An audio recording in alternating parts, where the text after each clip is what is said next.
বলেন, লা ইউকাল্লিফুল্লাহু নাফসান ইল্লা উসআহা লাহা মা কাসাবাত ওয়া আলাইহা মা কাসাবাত।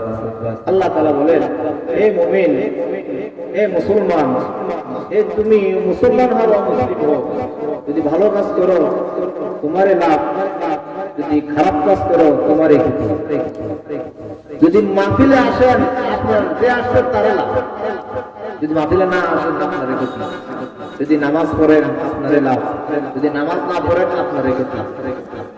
আরেক আয়াত তাআলা বলেন, দেখেন, قد جاءكم بصائر من ربكم فمن أبصر فلنفسه ومن عمي فعليها وما أنا عليكم بحفيظ। আল্লাহ তাআলা কোরআনের মধ্যে বলেন, ও বিশ্ববাসী, আমি তোমাদের জন্য একটা জ্ঞান বর্তিকা পাঠাইছি, শিক্ষা, একটা প্রদীপ, একটা বাতি পাঠাইছি। ইসলামের নামে যে আলো তোমাদেরকে একটা দিয়েছি, যদি তোমরা ওই আলোটাকে দেখো, ওই আলোটাকে মেনে চলো, তোমারই লাভ। আর যদি দেখা, যদি না দেখার পান করে থাকো, তবে তোমারই ক্ষতি। আল্লাহ তাআলার কোরআনে আল্লাহ বলেন যে আমি তোমাদের সামনে একটা বাতি ফিট করে রাখছি, ইসলামে একটা আলো ফিট করে রাখছি। যদি ওই আলো দেখে যদি জীবনযাপন করো, ওই আলো জীবনটাকে পরিচালিত করো, তোমার লাভ। আর যদি ওই বাতি দেখা যদি চোখটা বন্ধ করে রাখো, আল্লাহ বললেন ফাআলাইহা, এই ক্ষতি তোমাকে টানতে হবে। দুনিয়ার জীবনেও ক্ষতি, কবরের জীবনেও ক্ষতি, আসরেও ক্ষতি, পরিসরাতেও এই ক্ষতি তোমাকে টানতে হবে। এই জন্য ভাইরা আমার, আজকে যারা আমরা এখানে আসতে পেরেছি, মনে করতে হবে এই আলো এসে আসতে পেরেছি। আর যারা আসতে পারি নাই, মনে করবে আলো থেকে দূরেছে, মনে করবেন এরা জিতে নাই। যারা আসতে পেরেছেন তারাই জিতছেন। এই জন্য হার জিতের এই বিষয়ের মধ্যে, হার জিতের এই প্রশ্নের মধ্যে কারা হারছে কারা জিতছে আল্লাহ কোরআনের মধ্যে স্পষ্ট বলে দিলেন, ওয়াল আকিবাতু লিল মুত্তাকিন। আল্লাহ বলেন, এই মুমিন রে, আমি তোমাদের সামনে একটা আলো জ্বালিয়েছি, এই আলোটা যদি তোমরা অনুসরণ করো, ইসলামের আলোটা অনুসরণ করো, তাহলে তোমরা মুত্তাকি হয়ে যাবা। মুত্তাকি শেষ হাসি, মুত্তাকি হাসে, শেষবার বিজয়ী হয় মুমিনরা, মুত্তাকিরা। ওয়াল আকিবাতু লিল মুত্তাকিন, যারা মুত্তাকি, যারা আল্লাহর পথ অনুসরণ করে, আল্লাহ বলে যারা মুত্তাকি, এদের জন্য আমার জান্নাতের পথ, প্রশস্ত জান্নাতের পথ খোলা রয়েছে। তারা মরতে দেরি, আবার জান্নাতে আসতে দেরি না। এই জন্য দেখেন আল্লাহ কোরআনে কি বলেন, আফামান শারাহাল্লাহু সাদরাহু লিল ইসলামি ফাহুয়া আলা নূরিন মির রাব্বি ওয়া ওয়াইলুল লিল কাসিয়াতি কুলুবুহুম মিন যিকরিল্লাহ। আল্লাহ তাআলা কোরআনে বলে দিলেন, ও বিশ্ববাসী, যদি কারো যদি ইসলামের জন্য খুলে যায়, যদি কারো মনে মনে যদি আসে আমি ইসলামের কথাগুলো শুনবো, মাসিক মাহফিলের মধ্যে, ভুবনপুর বার্ষিক মাহফিলের মধ্যে আমি আসি হুজুরদের কথাগুলো শুনবো, যদি কারো মনের মধ্যে যদি বিচলতা সৃষ্টি হয়, এরকম যদি আগ্রহ সৃষ্টি হয়, দশপুর মাদ্রাসা মাদ্রাসা মাহফিলে আমি যাবো, ওলামায়ে কেরামের কথাগুলো শুনবো, দিন অনুযায়ী চলবো, যদি অনুপ্রেরণা মনের মধ্যে জেগে উঠে, আল্লাহ তাআলা কোরআনে বলে দিলেন, আলা নূরিন মির রাব্বিহি। আল্লাহ তাআলা কোরআনে বলেন, ও মানুষ, তোমরা করে তার অন্তরের মধ্যে ঈমানের আলো আছে। যে ব্যক্তির মনের মধ্যে ঈমানের আলো আছে, ওই ব্যক্তি আজকের মাহফিলে আসতে পারবে। যে ব্যক্তির মনের মধ্যে ঈমানের আলো নাই, তার সৌভাগ্য হবে না। সাহাবায়ে কেরাম প্রশ্ন করলেন, ইয়া রাসূলুল্লাহ, কার মনের মধ্যে ঈমানের আলো আছে, কার মনে ঈমানের আলো নাই, এটা কি? রাসূলুল্লাহ সাল্লাল্লাহু আলাইহি ওয়াসাল্লাম দিলেন, ও আমার সাহাবায়ে কেরাম, শুনে যার মনের মধ্যে ঈমানের আলো আছে তার অন্তরটা প্রশস্ত হয়ে যায়, মনটা বড় হয়ে যায়, মনের মধ্যে বিকলতা সৃষ্টি হয়। ওয়াজ শোনার জন্য, উলামায়ে কেরামের কথা শোনার জন্য তার মধ্যে আকুলতা সৃষ্টি হয়, বিকলতা সৃষ্টি হয়। হাজারো কাজ থাকবে, সব কাজ বাদ দিয়ে, হাজারো দোকানপাট বসুক, দোকানপাট বাদ দিয়ে, হাজারো চা দোকানে চা দিছেও তার কোনো ভালো লাগে না। কার মনে ভালো লাগে এই মাহফিলের মধ্যে আসা। আল্লাহর নবী বলেন রে ও সাহাবায়ে কেরাম, যদি কারো মনের মধ্যে এরকম একটা মনের মধ্যে কষ্ট এসে যায়, মনটার মধ্যে এরকম ব্যাকুলতা সৃষ্টি হয়, মনে করবা তার মনের মধ্যে, তার অন্তরের মধ্যে ঈমানের আলো আছে। সাহাবায়ে কেরাম আবার প্রশ্ন করলেন, ইয়া রাসূলুল্লাহ, যার অন্তরের মধ্যে ঈমানের আলো আছে, আচ্ছা আমরা কিভাবে বুঝতে পারবো? নবীজি তার সাথে সাথে বললেন, তিনটা লক্ষণ আছে, তিনটা আলামত আছে। যদি তিনটা আলামত, তিনটা যদি নিদর্শন যদি দেখতে পাও, মনে করবা তার অন্তরের মধ্যে ঈমানের আলো রয়েছে। এক নম্বর, আল ইনাবাতু ইলা দারিল খুলুদ ওয়াত তাজাফি আন দারিল গুরুর ওয়াত তাআক্কুবু লিল মউতি ক্বাবলা নুজুলি। বিশ্বনবী হযরত মুহাম্মদুর রাসূলুল্লাহ সাল্লাল্লাহু আলাইহি ওয়াসাল্লাম সাহাবায়ে কেরামকে ব্যাখ্যা দিয়ে বলেন, ও আমার সাহাবায়ে কেরাম, কার অন্তরের মধ্যে ঈমানের আলো আছে, কার অন্তরে ঈমানের আলো নাই, এটা বোঝার জন্য তিনটা লক্ষণ দেখতে পাবা। আপনারা দেখছেন গাছে যখন আম পাকে, দেখা যায় না কোন আমটা পাকছে, যে আমটা লাল ভাব পাকছে ওইটা পাকছে। নবীজি বললেন যে ও আমার সাহাবায়ে কেরাম, যে মানুষটার মনের মধ্যে ঈমানের আলো আছে, ওই মন তো আর দেখা যায় না, আমল দিয়ে দেখতে পাবা তার মধ্যে ঈমানের আলো আছে। এক নম্বর লক্ষণ, এক নম্বর চিহ্ন, আল ইনাবাতু ইলা দারিল খুলুদ, চিরস্থায়ী বাসস্থানের প্রতি টান সৃষ্টি হবে। চিরস্থায়ী বাসস্থান বলতে জান্নাত, জান্নাতের জন্য তার ছটফট করবে, আমি কি কাজ করলে জান্নাতে যেতে পারবো, কোন কাজ করলে আমি আখিরাতে ভালো পাবো, তার মধ্যে ব্যাকুলতা সৃষ্টি হয়ে যাবে। ওই ব্যাকুলতা থেকে আজকের মাহফিলে আসা। যখন দেখবা একটা মানুষ জান্নাতি কাজ করতেছে, তার মধ্যে উলামায়ে কেরামের কথা শুনতে তার আগ্রহ সৃষ্টি, ধর্ম করতে তার মনে ভালো লাগে, নামাজ পড়তে তার মনে ভালো লাগে, দিনে মাহফিলে তার মধ্যে ভালো লাগে, মনে করবা তার মনের মধ্যে ঈমানের আলো আছে। সবাই বলেন আলহামদুলিল্লাহ। আমরা যারা এখানে এসেছি সবাই ঈমানের আলো নিয়ে এসেছি। ঈমানের আলো রাসূলুল্লাহ সাল্লাল্লাহু আলাইহি ওয়াসাল্লাম ঘোষণা দিয়ে গেলেন আজ থেকে ১,৫০০ বছর আগে, যে ব্যক্তির মনের মধ্যে জান্নাতে যাওয়ার আকুলতা সৃষ্টি হয়, ব্যাকুলতা সৃষ্টি হয়, মসজিদ মাদ্রাসা ভালো লাগে, উলামায়ে কেরামের কথা ভালো লাগে, মাহফিলে আসতে ভালো লাগে, মনে করবা তার জান্নাতে যাওয়ার জন্য আকুলতা আছে, ব্যাকুলতা আছে। বিশ্বনবী বললেন এক নম্বর আলামত হলো এই ব্যক্তিটার অন্তরের মধ্যে ঈমানের আলো আছে। দুই নম্বর, والتجافي عن دار الغرور। দুই নম্বর আলামত, দোকান জগৎ তাকে ভালো লাগে না। বিশ্বনবী দুনিয়াটাকে বললেন দোকান জগৎ, এই দুনিয়ার মানুষ শোনো, যখন তুমি বাসে ওঠো, ট্রেনে ওঠো, মনে হবে রাস্তার পাশে দিয়ে গাছগুলো দৌড়াইছে, আসলে রাস্তার পাশে গাছ দৌড়ায় না, তোমার বাস ট্রেন দৌড়াইতেছে।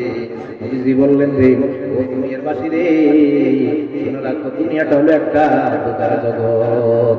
যে ব্যক্তির কাছে দোকান জগৎ তার ভালো লাগবে না, মনে করবা তার ঈমানের, তার অন্তরের মধ্যে ঈমানের আলো আছে। তিন নম্বর আলামত,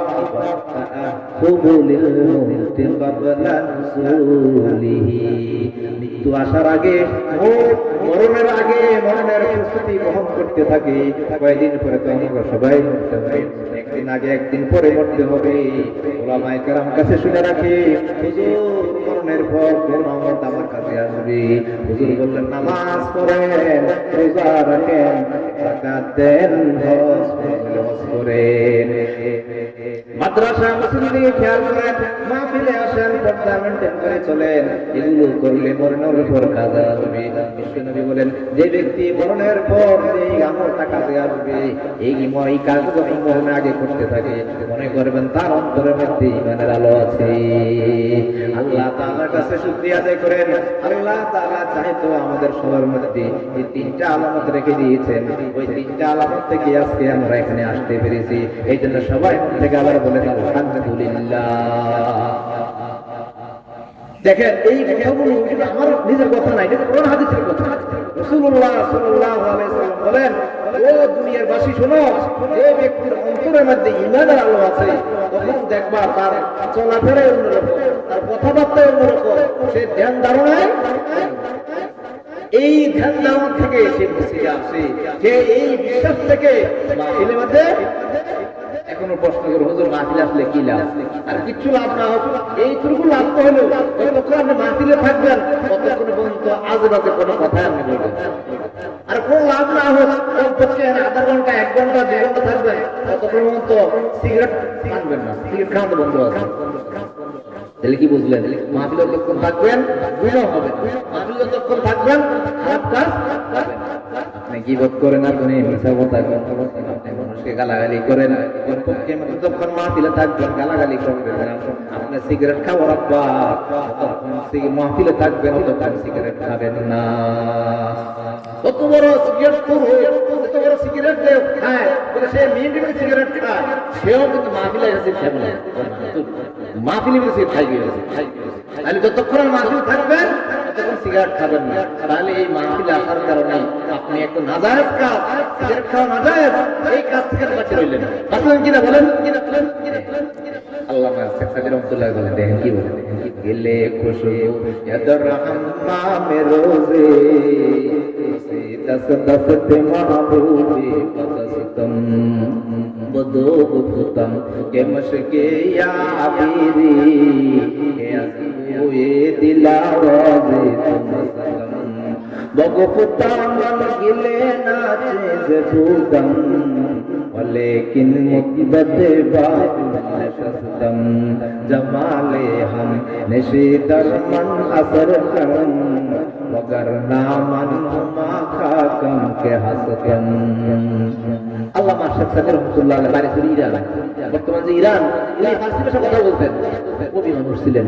আর যারা কবি মানুষ হয় এরা কল্পনা শক্তি বেশি, কল্পনা করে এটা করতে পারে, হতে পারে। তো আল্লামা সাইয়্যিদ রহমাতুল্লাহ আলাইহি বলেন, একদিন আমি পুকুরে ঘাটে আসলাম গোসল করার জন্য। আসার পর দেখি কদম ফুলের গ্রাম আসতেছে, কিন্তু আশেপাশে কোনো কদম গাছ নাই, কদম ফুল নাই। আমি বহু চেষ্টা করলাম, কিন্তু প্রত্যেকে কদম ফুলের গ্রাম আসে। অনেক চেষ্টা করলাম, না কোথাও কদম গাছ নাই, কদম ফুল নাই, কেন জানি কদম ফুলের গান আসতেছে। অনেকক্ষণ পর আবিষ্কার করলাম, একটা প্যাক কাদা থেকে কদম ফুলের গান আসতেছে। আমি হাতের মধ্যে ওই মাটি নিয়ে জিজ্ঞাসা করলাম, মাটি রে তুই কি মাটি না কদম ফুল? তুই কি মাটি না কস্তুরি? কস্তুরি বুঝবেন না, এই জন্য দিলাম কদম ফুল, কদম গাছের ফুল কস্তুরি হয় ঘুরে না। যাই হোক, কবি বলতেছেন, আমি যখন পুকুরে ঘাটে আসলাম, এসে জিজ্ঞাসা করলাম ওই মাটিকে, মাটিকে দলাকে জিজ্ঞাসা করলাম, বদো গুফতাম কে মশকে ইয়া আবিরি কে আজবুয়ে দিলাওয়াজে তুমসতম। আমি ওই মাটির দলাটাকে হাতে নিয়ে জিজ্ঞাসা করলাম, তুই কস্তুরি, তুই কি কদম ফুল নাকি মাটি? তোর থেকে তো গ্রামে থেকে আসে। ওই মাটি উত্তর দেয়, আরে বাবা আমি দুর্গন্ধময় কাদা মাটি, আর মাটি প্যাক কাদা, আমার মধ্যে সুগন্ধি আসার কথা না, কিন্তু অনেক দিন ধরে একটা কদম ফুল করেছিল, কে বা কারা এনে ফেলাইছিল, ওই কদম ফুলটা পচে গেছে, কিন্তু কদম ফুলের গ্রামটা আমার মধ্যে ঢুকে গেছে। বলেন, দেখো রে, যদি মাটির মধ্যে ফুলের সংস্রবে, ফুলের সোহবতে, ফুলের কাছ থাকলে, ফুলে থাকলে যদি ফুলের গ্রাম যদি মাটি পেতে পারে, আমি আর তুমি যদি আল্লাহওয়ালা বুজুর্গ ওলামায়ে কেরামের চলাফেরা করি, এদের মাহফিল যদি আসি, তাহলে তোমার মধ্যে দিনদারি কেন আসবে না? হুজুর মেসওয়াক করে তুমি মাসাকে সওয়াব করতে মুক্ত হইয়া যাইবা। এই হুজুর নামাজ পড়ে ওই হুজুরের মাহফিলে যখন তুমি আসবা, তুমি নামাজ পড়া শুরু করবা, সেই হুজুর পর্দা মেনটেন করে চলে, ওই হুজুরের ওয়াজ শোনার পর তোমার মধ্যে পর্দা মেনটেন করার একটা আগ্রহ সৃষ্টি হবে। এই কথাটাই আল্লাহ তাআলা কোরআনে বলেছেন, ইয়া আইয়ুহাল্লাযীনা আমানু তাকুল্লাহ ওয়া কুনু মা'আস সাদিকিন। আল্লাহ তাআলা কোরআনে বলে দিলেন, ও মানুষ, মুসলমান যারা লা ইলাহা ইল্লাল্লাহর বিশ্বাসী, যারা বিশ্বাস করো লা ইলাহা ইল্লাল্লাহ মুহাম্মাদুর রাসূলুল্লাহ, ঈমানদার হয়েছে, বিশ্বাস করে বিশ্বাসী হয়েছে, আল্লাহ তাআলা ফরমান জারি করে দিলেন, তোমরা আল্লাহর ওলি হয়ে যাও, তোমরা আউলিয়া কেরামের অন্তর্ভুক্ত হয়ে যাও। আউলিয়া কেরামের অন্তর্ভুক্ত হওয়ার একটা সহজ সিস্টেম, সহজ ফর্মুলা আল্লাহ শিখিয়ে দিলেন, ওয়া কুনু মা'আস সাদিকিন। আল্লাহ হক্কানি উলামায়ে কেরাম আছে, এদের সাথে থাকো, এদের সাথে ওঠা বসা করো, এদের মাহফিলে যাও, এদের থেকে কথা শোনো, শুনতে শুনতে ওই উলামায়ে কেরাম যেমন আল্লাহর ওলি হয়ে গেছে, তুমি আল্লাহর ওলি হয়ে যাবা। আজকে যারা মাহফিলে আসছেন, এই মাহফিলে আসার কারণে একটা বড় ফায়দা, একটা বড় উপকার হলো এই মাহফিলে যারা আসছেন, যখন উলামায়ে কেরামের কথা শুনবেন, ওই উলামায়ে কেরাম কেমনে কথা বলে এটা অনুসরণ করবেন, ও উলামায়ে কেরাম কি কথা বলে এটা অনুসরণ করবেন। যখন করবেন, করতে করতে করতে করতে ওই উলামায়ে কেরামের একটা আপনার মধ্যে এসে যাবে। উলামায়ে কেরাম কেমনে কথা বলে, উলামায়ে কেরাম কেমনে চলে, উলামায়ে কেরাম কেমনে ওযু করে, উলামায়ে কেরাম কেমনে নামাজ পড়ে, কেমনে নামাজ পড়ায়, এগুলো দেখে দেখে আপনার মধ্যে একটা উলামায়ে কেরামের একটা রং এসে যাবে। আল্লাহ বলেন যে ও মানুষ, যদি আউলিয়া কেরাম হতে চাও, আল্লাহর ওলি হইতে চাও, সবচেয়ে বড় সহজ ফর্মুলা, সবচেয়ে বড় সহজ সিস্টেম, এই পদ্ধতিতে আমি আল্লাহ তোমাদেরকে শিখাই দিয়েছি। তোমরা এই পথ অনুসরণ করো, উলামায়ে কেরামের কাছে যাও, উলামায়ে কেরামের কথা শুনতে থাকো। আমি আল্লাহ ওয়াদা দিচ্ছি, তোমার সাথে সাধারণ মানুষ আছো, তোমাদেরকে আমি আউলিয়া কেরামের অন্তর্ভুক্ত করে দিব। আল্লাহ তাআলা আমাদেরকে ওয়াদা দিচ্ছেন, তোমরা এটা করো, তবে আমি আল্লাহ তোমাদেরকে আউলিয়া কেরামের অন্তর্ভুক্ত করে দিয়ে কি করব? ইন্না আউলিয়া আল্লাহি লা খাউফুন আলাইহিম ওয়া লা হুম ইয়াহজানুন। এটা কোরআনের আয়াত। আল্লাহ তাআলা কোরআনের মধ্যে স্পষ্ট করে দিলেন, যারা নাকি উলামায়ে কেরামের কথা শুনছো, উলামায়ে কেরামের কথাগুলো মানতেছো, উলামায়ে কেরামের কথাগুলো বারবার শুনতে শুনতে যখন তোমার মধ্যে নামাজ পড়ার অভ্যাস হয়ে গেল, তখন তোমরা উলামায়ে কেরামকে ভালোবাসতে শুরু করেছো, যখন তোমরা উলামায়ে কেরামকে মনে প্রাণে জায়গা দিয়েছো, মনে প্রাণে জায়গা দিয়েছো, আল্লাহ কয়, আয় মুমিন, আমি তোমাদেরকে ওয়াদা দিচ্ছি, আমি তোমাদেরকে আউলিয়া কেরামের অন্তর্ভুক্ত করে দিব, তোমাকে আমি ওলি বানাই দিব। আর ওলিদের জন্য আল্লাহ তাআলা ঘোষণা রয়েছে, আলা ইন্না আউলিয়া আল্লাহি লা খাউফুন আলাইহিম ওয়া লা হুম ইয়াহজানুন।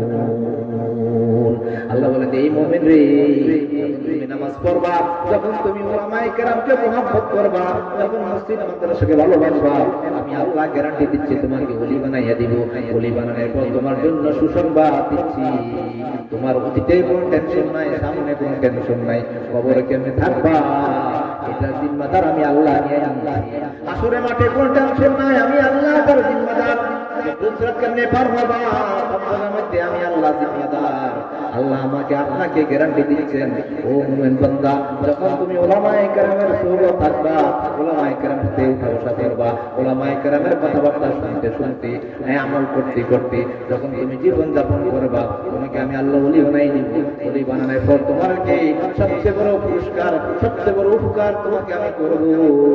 তোমার জীবনে কোনো টেনশন নাই, কোনো দুঃখ নাই, কোনো আফসোস নাই। তোমার দুনিয়ার জীবন, আখিরাতের জীবন, তোমার কবরের জীবন, সব জায়গার মধ্যে আমি আল্লাহ জামাত গ্রহণ করে নিলাম। আল্লাহ আমাদের জিম্মাদার পেয়েছে। এজন্য আল্লাহ তাআলা কোরআনে বলেন, ইয়া আইয়ুহাল্লাযীনা আমানু তাকুল্লাহ ওয়া কুনু মা'আস সাদিকিন। আর আয়াতের মধ্যে বলেন, ইন্নাল্লাহ ইয়াজআল লাকুম ফুরকানা ও মুমিন বান্দা, যখন তুমি শরীয়ত মেনে চলবা, যখন তুমি উলামায়ে কেরামের কথা অনুযায়ী আমল করে চলবা, আমি তোমাদেরকে একটা ফুরকান দান করব। ফুরকান হলো সত্য মিথ্যা নির্ণয়ের একটা আলো দান করব। যখন তুমি নামাজ পড়বা, উলামায়ে কেরামের কথা শুনবা, শুনতে শুনতে তোমাকে আমি এমন একটা যোগ্যতা, এমন একটা বিবেক দান করব যে বিবেক দিয়ে তুমি চিনতে পারবা সত্য কোনটা, সত্য কোনটা, ভালো কোনটা। আর যখন নাকি এটা আমল করবো না, নামাজ পড়বো না, তখন সাধারণ কাণ্ড জ্ঞান যেটাকে বলে কমন সেন্স থাকবে না। আমরা বংশের মানুষকে বলি তার মধ্যে সাধারণ জ্ঞান নাই, বিবেক বুদ্ধি নাই। কি ভাই তুই এমন কথা কেন বলো, এমন কাজ কেন করো, একটা পাগল কেন এই কাজটা করে না? ওই যে এই জন্য যে মানুষটা নামাজ পড়ে না তার কমন সেন্সে থাকে না। আল্লাহ বলেন যে ও মুমিন, যদি কমন সেন্স সাধারণ কাণ্ড জ্ঞান সাধারণ বিবেক বুদ্ধি ধরে রাখতে চাও, আমি আল্লাহর কথা শোনো। ইন তাত্তাকুল্লাহ ইয়াজআল লাকুম ফুরকানা। যদি উলামায়ে কেরামের কথা শোনো, উলামায়ে কেরামের মাহফিল আসো, উলামায়ে কেরাম যেভাবে গাইডলাইন দেবে আল্লাহ তাআলা বলে দিচ্ছেন তোমাকে আল্লাহ তাআলা সত্য মিথ্যা নির্ণয় করার মতো একটা যোগ্যতা দান করবেন।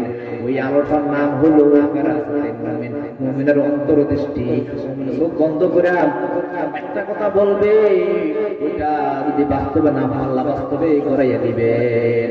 অনেক দেখবেন যে আমাদের দাদার হুজুর দেখবেন যে চোখ বন্ধ করে কথা বলে, দেখবেন আপনার চোখ বন্ধ করে কথা বলতে। এমন বহু মানুষ আছে চোখ বন্ধ করে বলে হ্যাঁ এখন বৃষ্টি হবে, আল্লাহ বলে দুনিয়াতে এমন অনেক মানুষ আছে যারা চোখ বন্ধ করে বলে এখন বৃষ্টি হবে। আল্লাহ বলেন যে আল্লাহ বলেন আমি ওই লোকটার কথাকে বাস্তবায়ন করার জন্য আমি বৃষ্টি তার কখন দিয়ে দেই। এটাকে বলে ফেরেশতার মুমিন, মুমিনের অন্তর্দৃষ্টি। যখন একজন মুমিন নামাজ পড়ে, একজন মুমিন যখন নাকি সত্য কথা বলে, একজন মুমিন যখন নাকি উলামায়ে কেরামের মাহফিলে আসে, উলামায়ে কেরামের মহব্বত করে, তখন আল্লাহ তাআলা তার অন্তরের মধ্যে একটা আলো দান করেন। এটাকে বলে অন্তর্দৃষ্টি। এটাকে বলে ভিতরের মধ্যে একটা আলো, এটা নাকি সাধারণ মানুষের হয় না। এটা আল্লাহ তাকে দান করে। এটা দিয়ে তুমি ভালো মন্দ চিনতে পারবা, এটা দিয়ে খারাপ কোনটা ভালো কোনটা চিনতে পারবা, জানতে পারবা। এই জন্য তিরমিজি শরীফে হাদিসে আছে রাসূলুল্লাহ সাল্লাল্লাহু আলাইহি ওয়াসাল্লাম বলেন ইত্তাকু ফিরাসাতাল মুমিন ফাইন্নাহু ইয়ানজুরু বিনুরিল্লাহি আযজা ওয়া জাল্লা। আল্লাহ নবী সাল্লাল্লাহু আলাইহি ওয়াসাল্লাম বলেন দেখো কিছু মানুষ দেখে আল্লাহর নূর দিয়ে, আল্লাহর নূর দিয়ে দেখে, মানে অর্থ হলো তার মধ্যে খোদা তো কিছু আলো আছে, কিছু নূর আছে, ফেরেশতা আছে, অন্তর্দৃষ্টি আছে। তার চোখ বন্ধ করে আছে, যা করে যা বলে সব সত্য হয়ে যায়। আমাদের হাটাদারের নাম শুনছিলেন আল্লাহ মাহমুদ শফি রহমতুল্লাহ আলাইহি, নাম শুনছেন? আল্লাহ হুজুর যখন খেলাফত পায় হুসাইন মাদানী রহমতুল্লাহ আলাইহির কাছ থেকে, তখন হুসাইন মাদানী রহমতুল্লাহ আলাইহি বলছিলেন শফি ভাই দেখ বাংলাদেশ के लोग छप्पे छप्पे लोग तुम्हारे पीछे घूम रहा है। আমি দেখতে পাচ্ছি বাংলাদেশের মানুষ, বাঙালির লোক, তোমার অলিগলির লোক তোমার পিছনে ঘুরঘুর করতেছে সারা জিন্দগি। এইটা বাস্তব দেখা যায়নি। শেষ পর্যন্ত শাপলা চত্বরের ঘটনা দেখা গেছে, কত লক্ষ না কত কোটি মানুষ ওদের পিছনে গেছে। ঠিক হাটাদার হুজুর যা বলছেন যা তা অক্ষর অক্ষর বলেছে। এরপরে আমাদের দেশে হুজুর যা করছে তাও অক্ষর অক্ষর ফেলেছে। এখন আমার দেশে আছে দাতা হুজুর, দাতা হুজুর একটা ঘটনা আপনাদেরকে বলবো। আমাদের দাতা হুজুর চোখের দিকে থাকে, সবসময় থাকে হুজুর বন্ধু চোখ করতেই বললাম। হুজুর সাথে আমি হজ করতে গেলাম, পুরা মুজদালিফা থেকে মিনা পুরা পথগুলো দিয়ে তাকাই রয়েছে। আমি হুজুর এক হাত ধরে 2015 সালে খুব ভিড় হয়েছিল এবং অনেক মানুষ মারা গেছিল। হুজুর পুরা পথে দিকে তাকাই রয়েছে। ঠিক ঠিক যখন বড় শয়তান আসছে তখন দিনতে শুধু বড় শয়তান নেমেতে কঙ্কর মারতে হয়। ঠিক যখন বড় শয়তানের কাছে আসছে হুজুর মাথা উঠাইছে, আব্দুল হালিম দেখো তো বড় শয়তানটা আসছে নি? হুজুর পুরা পথে কোনো জায়গা মধ্যে কথা বলেন টিকিয়ে যাবে সব, টিকিয়ে যাবে সব, টিকিয়ে যাবে সব। আল্লাহ রাসূল বলেন ইত্তাকু ফিরাসাতাল মুমিন ফাইন্নাহু ইয়ানজুরু বিনুরিল্লাহি আযজা ওয়া জাল্লা। এটা শুধু দাতা হুজুর না, হুজুর হতে পারে, যেই কোনো মুমিনের অর্জন হবে যখন আপনি নামাজ পড়ে রোজা রাখবেন, ওলামায়ে কেরামের কথা শুনবেন। আল্লাহর নবী ওয়াদা দিচ্ছেন, ও মুমিন, যখন তুমি এরকম আমল করতে থাকবা, আমল করতে করতে আল্লাহ তাআলা তোমাদের ঈমানের নূর দান করবে। এটাকে বলে ফেরাসাতে মুমিন, মুমিনের অন্তর্দৃষ্টি। তখন তুমি চোখ বন্ধ করে এমন কথা বলবা, এটা কোনো গায়েবের কথা না, এটা হলো অন্তর্দৃষ্টি, এটা হলো খোলাই একটা কথা, প্রদত্ত একটা নূরের আলামত। তখন তোমার মধ্যে এই যোগ্যতা এসে যাবে। তখন তুমি চোখ বন্ধ করে একটা কথা বলবা, আল্লাহ তাআলা তাকে বাস্তবায়ন করে ছাড়বে। গিলে খুলে ইয়াদরাহমা মেরোজে ওসি দস দসত মাহবুবি বদসতম। যে কোত্থেকে হলো, এটা হইছে রাসূলুল্লাহ সাল্লাল্লাহু আলাইহি ওয়াসাল্লামকে নিরা সূত্র আমরা পেয়েছি। ওলামায়ে কেরাম এই যোগ্যতা রাসূল থেকে পেয়েছে। রাসূলুল্লাহ সাল্লাল্লাহু আলাইহি ওয়াসাল্লামের সামনে অনেক কাফের এসে বসে। এক সাহাবী নাম ছিল উসামা ইবনে উসাল, কাফের এসে বসে রাসূলের কাছে। এরপরে রাসূল বলছে, উসামা কি খবর? কিচ্ছু নাই। আরেকদিন বললেন, উসামা কি খবর? বলছে ভালোই। তৃতীয় দিন নবীজি বললেন, উসামা কি খবর? বলছে, ইয়া রাসূলুল্লাহ, আমাকে কালিমা পড়াই দেন, লা ইলাহা ইল্লাল্লাহু মুহাম্মাদুর রাসূলুল্লাহ। উসামা বললেন, ইয়া রাসূলুল্লাহ, যেদিন প্রথম দিন আমার কাছে আসছে তখন সে ঘৃণা করেছি আপনাকে, কিন্তু আপনাকে দেখার পর এখন মহব্বত সৃষ্টি হয়ে গেছে। আমার কাছে মনে হয় পৃথিবীর সবচেয়ে পছন্দনীয়, সবচেয়ে প্রিয় ব্যক্তি আপনি। একটা বার দেখে গেল, একটা বার তাকাইছে, মহব্বতে একদম ভরপুর হয়ে গেছে। তারপরে এলাহাবাদী কি বলে, রফসানি নে তেরে কদরু কুদরিয়া दिल को रोशन कर दिया बीना कर दिया। अरे खुद न थे जो राह पर गैरों के हाथी बन गई, क्या नजर थी जिसने मुर्दों को मसीहा कर दिया। নবীজির একটা দৃষ্টি পড়েছে যার গায়ে, তার চোখের মধ্যে, তার চেহারার মধ্যে, ওই ব্যক্তিটা কেবল নিজেই আলোর দিশা পায় নাই রে, লোকটা আলোর দিশা পেয়েছে আর লক্ষ লক্ষ মানুষের জন্য আলোর দিশারি হয়ে গেছে। নবীজির একটা দৃষ্টি কেবল। সাহাবায়ে কেরাম রাসূল সাল্লাল্লাহু আলাইহি ওয়াসাল্লাম কেমন ভালোবাসতেন চিন্তা করবেন। রাসূলুল্লাহর এক সাহাবী ছিলেন আব্দুল্লাহ ইবনে মাসউদ, রাসূলকে এত ভালোবাসতেন, তো ভালোবাসতেন। বুখারী শরীফ হাদিসে মধ্যে আছে, কানা সুবাহুন নাসি সাববান ওয়া তাল্লান ওয়া সাবহাদিয়ান বিরাসূলিল্লাহি লাবি আবদিন। বুখারী শরীফ হাদিসে মধ্যে আছে, নবীর চাও যদি দেখতে চাও, নবী কেমনে হাঁটে দেখতে চাও, উম্মে আব্দুকে দেখো, আব্দুল্লাহ মাসউদকে দেখো। নবীজি কেমনে কথা বলেন দেখতে চাও, আব্দুল্লাহ মাসউদকে দেখো। নবীজি কেমনে হাঁটেন, কেমনে কথা বলেন, কেমনে উঠেন, কেমনে বসেন, সেম নবীর মতো, নবীর মতো, নবীর মতো। এত অনুসরণ করেছেন নবীজিকে, এত অনুসরণ করেছেন। নবীর হাঁটা দেখতে চাও, আব্দুল্লাহ মাসউদের হাঁটা দেখলে বুঝতে পারবে হাঁটা। নবী কেমনে কথা বলতেন দেখতে চাও, আব্দুল্লাহ মাসউদের কথা বলা ঢং দেখো।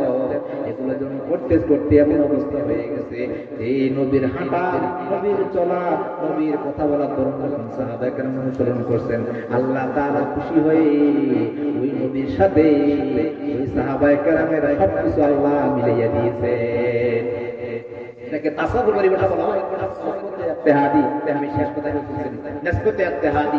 যদি কোনো মানুষ, কোনো সাধারণ মানুষ সাধারণ হুজুরকে বেশি ভালোবাসে, কোনো আলেমকে বেশি ভালোবাসে, তখন আল্লাহ তাআলা ওই লোকটা এমন অবস্থা নিয়ে যান, হুজুর যেমন কথা বলেন কথা বলে, হুজুর যেমন হাঁটে ওইভাবে হাঁটে, হুজুরের ভয়েসটা শোনাতে দেখে বলেন তাসাউফ বলে নিসবতে ইত্তেহাদি। সাহাবায়ে কেরাম এভাবে রাসূলকে অনুসরণ করতেন, রাসূলের সবকিছু এক সেম হয়ে গেছে। এইজন্য হাদিসে যেটা আমাদের আছে, বুখারী হাদিসে আছে যে একটা লোক আসতো, আসে দেখতো যে রাসূল সাল্লাল্লাহু আলাইহি ওয়াসাল্লাম কথা বলতেছে, তারপরে চিন্তা দেখতো যে সব লোকগুলোর চেহারা এক। আসে জিজ্ঞাসা করতো, আইয়ুকুম মুহাম্মদ, তোমাদের মধ্যে মুহাম্মদ কি? সবগুলো এক চেহারা। তো সাহাবা কেন বলতেন, হাযার রাজুলুল আবিয়াদুল মুতাহিদ, সহিহ বুখারীর হাদিস। ওই দেখো লোকটা হেলান দিয়ে বসে আছে, সুন্দর করে লোকটা, এটা তো মুহাম্মদ রাসূলুল্লাহ সাল্লাল্লাহু আলাইহি ওয়াসাল্লাম। এইভাবে হয়েছে কেন? সাহাবায়ে কেরাম রাসূলকে এভাবে অনুসরণ করেছেন, এত গভীর ভাবে ভালোবেসেছেন। আল্লাহ তাআলা সাহাবায়ে কেরামকে রাসূলের চেহারার সাথে আল্লাহ মিলিয়ে দিয়েছে। এক সেম চেহারা, রাসূলের চেহারা, সাহাবায়ে কেরামের চেহারা। এজন্য হযরত আবু বকর রাদিয়াল্লাহু আনহু, এরপর হযরত মুআয বিন জাবাল, এরপরে বিভিন্ন সাহাবী যখন নাকি দেখা গেছে সেম চেহারা, একটা মানুষ যখন নাকি আলেমকে মহব্বত করবে, উলামায়ে কেরামকে মহব্বত করবে, আল্লাহ তাআলা খুশি হয়ে ওই লোকটাকে হুজুরের সাথে আল্লাহ মিলিয়ে দিবেন। তার কণ্ঠস্বর, তার চলার ভঙ্গিমা, তার কথার ভঙ্গিমা, সব কিছু আল্লাহ মিলিয়ে দিবেন। আল্লাহ আমাদের সবাইকে আমল করার তৌফিক দান করেন, উলামায়ে কেরামকে মহব্বত করার তৌফিক দান করেন। বিশেষ করে আমাদের সবার সামনে বুঝে যান অবস্থা, হুজুর কাছে আমি পড়েছি, হুজুরকে অনুসরণ করবেন, দাদা হুজুর আসবে, দাদা হুজুরকে অনুসরণ করবেন, দাদা হুজুর আমার অবস্থা অনুসরণ করবেন, এলাকার উলামায়ে কেরাম অনুসরণ করবেন। এই উলামায়ে কেরাম আপনার কাছে মনে হবে সাধারণ, মনে হবে সাধারণ হয়ে অসাধারণ, সামান্য হয়ে অসামান্য হয়ে, আপনার কাছে মনে হবে হুজুর এটা আমি চিনি, হুজুর বাড়ি আমাদের কাছে, আপনার কাছে মনে হবে জানেন না প্রতিটা সেকেন্ডে সেকেন্ডে তার সাথে আল্লাহর সাথে আল্লাহ